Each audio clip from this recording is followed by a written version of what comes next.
About 30,000 people are participating in the 127th annual Boston Marathon today.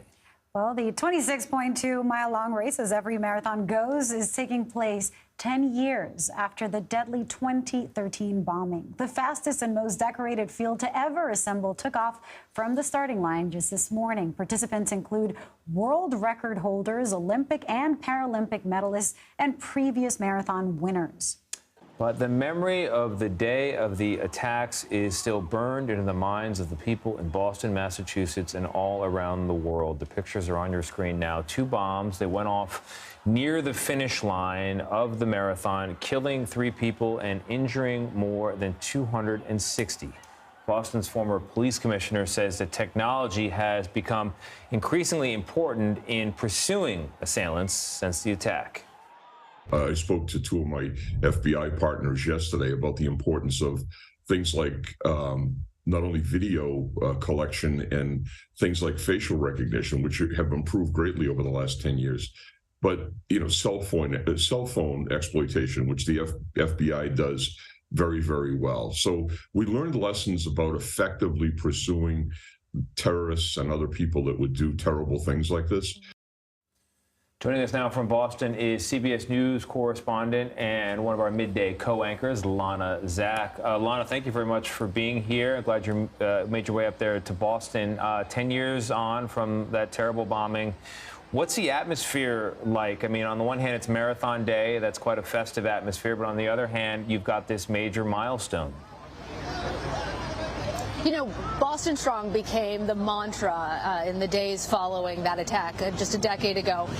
And now the official mantra is 10 years stronger, even though there is a tribute and a nod to remembering those victims and the horrors that took place 10 years ago.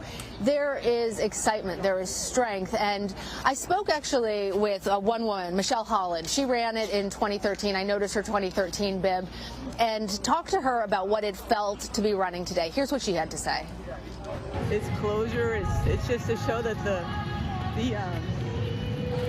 love of everybody in Boston to make this still happen and keep the spirit alive of our day, and not let anybody ever ruin our dreams to do whatever we want to do. So she's running for Team Collier. That's a reference to Officer Sean Collier, who died tragically as he was pursuing those 2 suspects, the Tsarnaev brothers. One of the casualties, but there were others, and among them were many people who were injured but not killed. I want to bring in now former Sergeant Dic Donohue, who was part of the Transit PD. You were in pursuit. Officer Collier was one of your best friends. You had just learned about Sean's death when you then were coming out and were shot yourself. Tell us about that moment. I mean, it's one of these things you never think of. First, the bombing on April 15th, and then, Sean, my really good friend, academy classmate, who was at my wedding not too long before that. His life gets taken, and then just a couple hours later, I almost become a victim myself. I almost, cease to exist on this earth. It's one of these things you never think of happens, and unfortunately, 10 years ago, that affected us, that affected our city, and that affected us very, very closely. So you heard that runner, Michelle Holland, say that for her today, a decade later, it means closure. What's today mean for you? There's no closure for me. I'm not sure if there ever will be a full closure. I'm permanently disabled, but I live with it. I try to, live each day to the fullest, enjoy the second chance I've gotten in life, and just really, try to keep making an impact, whether it be through work and trying to improve policing.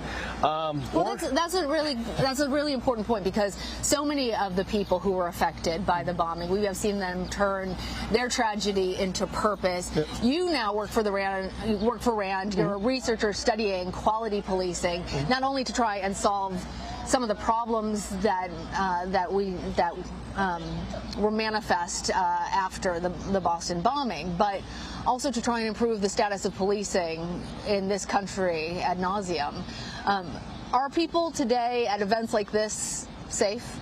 Oh, I absolutely believe they are. I mean, I just walked down the street not too long ago. I saw officers not only from Boston PD, but Mass State Police, Transit Police, every town and city around here, fire, EMS. You know, I think it's a great day. It doesn't feel unsafe, and it really does feel celebratory. You know, 10 years later, you know, despite the weather, people are out here cheering on their family, friends, and just making a great day out. And you want to give a shout out to your own wife, to Kim, who's about a tenth of the way through? Yeah, I think she's 27.542 if I get it right. My wife Kim picked up the reins a few months ago, started training, and she's out there right now. So I'm really excited to see her finish. So. Well, 10 years, Boston stronger. I'm going to send it back over to you, Tony and Lilia. Lana and Dic Donohue, thank you so much.